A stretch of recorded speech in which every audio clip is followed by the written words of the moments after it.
Hello friends, എല്ലാവർക്കും സുഖം തന്നെയല്ലേ? അപ്പോൾ നമ്മൾ പെരുന്നാൾ വിശേഷങ്ങൾ പറയാം കേട്ടോ. അപ്പോൾ അതേ നമ്മളെ വീട്ടിൽ നിന്ന് പള്ളിയിലൊക്കെ പോയി പള്ളിയിൽ നിന്നൊക്കെ ഇറങ്ങി വന്ന് നിസ്കാരമൊക്കെ കഴിഞ്ഞ് നമ്മൾ എന്ത് ചെയ്യുക, നമ്മൾ ഇക്കാടെ വീട്ടിലേക്കാണ് പോവാറ്. അങ്ങനെ ഇക്കാടെ വീട്ടിൽ പോവും. അങ്ങനെ അവിടെ ചെന്നിരുന്ന് ഇരിക്കുകയാണ്. അപ്പോൾ ഉണ്ണി ഭക്ഷണം കഴിക്കണം, അതിനിടയിൽ കൊച്ചു ടി വി കാണുന്നു. അത് കഴിഞ്ഞ് ഞാനൊക്കെ അങ്ങോട്ട് തരാൻ പോരാ പുതിയതൊക്കെ ഇട്ട് അങ്ങോട്ട് അയൽവക്കത്തൊക്കെ നടക്കും. അതെല്ലാം ചെയ്യാനുണ്ടെങ്കിൽ ചെയ്യും. പിന്നെ ഇത് വാർക്കൊക്കെ എല്ലാവരും അറിയിക്കും. അങ്ങനെ അവിടെ ഇരുന്ന് കുത്തിയിരുന്ന് അങ്ങനെ ഇരുന്ന് സമയം കളയും. അത് തന്നെയാണ് നമ്മളെ പെരുന്നാൾ. അങ്ങനെ ഒരു 3:30 വരെ അങ്ങനെ തട്ടിയും മുട്ടിയും കളയും. കാരണം 3:30 ആകുമ്പോൾ നമ്മളെ വീട്ടിലേക്ക് പോകണതാണ്. ഉച്ചഭക്ഷണം കഴിഞ്ഞ് 3:30 ആകുമ്പോൾ എൻ്റെ വീട്ടിലേക്ക് പോവും. അങ്ങനെ എൻ്റെ വീട്ടിലേക്ക് പോകണതിന് മുമ്പായിട്ട് നമ്മൾ തറവാട്ടിലേക്ക് കയറണം. നമ്മൾ തറവാടാണ് കേട്ടോ നമ്മളെ. അവിടെ ഉപ്പുണ്ട്, മൂത്തുമ്മയുണ്ട്, മൂത്താപ്പയുണ്ട്, അമ്മായിയുണ്ട്, എല്ലാവരും ഉണ്ട്. അങ്ങനെ നമ്മൾ തറവാട്ടിൽ കയറി. പിന്നെ അവിടുത്തെ വിശേഷങ്ങൾ അങ്ങനെ. അപ്പം നമ്മൾ അവിടെ എത്തി. പിന്നെയുള്ള വിശേഷങ്ങൾ വെച്ചാൽ നമ്മൾ വൈകുന്നേരമൊക്കെ ആകുമ്പോൾ പൂത്തിരി എത്തിക്കൽ, പടക്കം പൊട്ടിക്കൽ, ഇതൊക്കെ തന്നെയാണ്.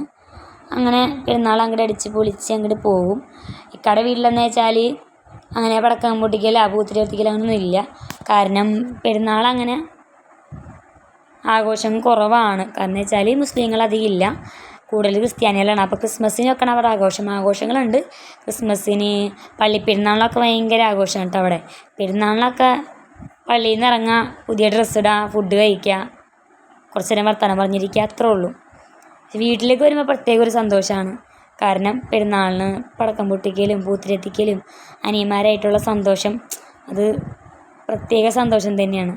അപ്പോൾ പെരുന്നാളിന് ഒരടക്കം വേണമെങ്കിൽ എൻ്റെ വീട്ടിലേക്ക് തന്നെ വരണം. ക്രിസ്മസിനൊക്കെ ആണെങ്കിൽ ഇക്കടെ വീട്ടിൽ. അപ്പോൾ അങ്ങനെയാണ്. അപ്പോൾ എല്ലാവരെയും കണ്ട് സന്തോഷമായി അടിച്ച് പൊളിച്ച് കുതിരയൊക്കെ കത്തിച്ച് നമ്മൾ അങ്ങോട്ട് പിറ്റേ ദിവസം അങ്ങോട്ട് പോകുന്നു. അപ്പോൾ എല്ലാവർക്കും ഇഷ്ടപ്പെട്ടെന്ന് വിചാരിക്കുന്നു. അതിനിടയിൽ എൻ്റെ മോൻ്റെ വീഡിയോ ഒക്കെ ഉണ്ടായി, ഡാൻസൊക്കെ ഉണ്ടായിരുന്നു കേട്ടോ. അവൻ പാട്ട് കേട്ട് അപ്പം ഡാൻസൊക്കെ കളിക്കും.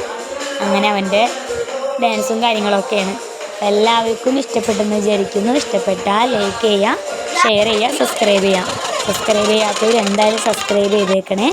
അപ്പോൾ ഓക്കെ, അടുത്ത വീഡിയോയിൽ വീണ്ടും കാണുന്നവരെ ബൈ.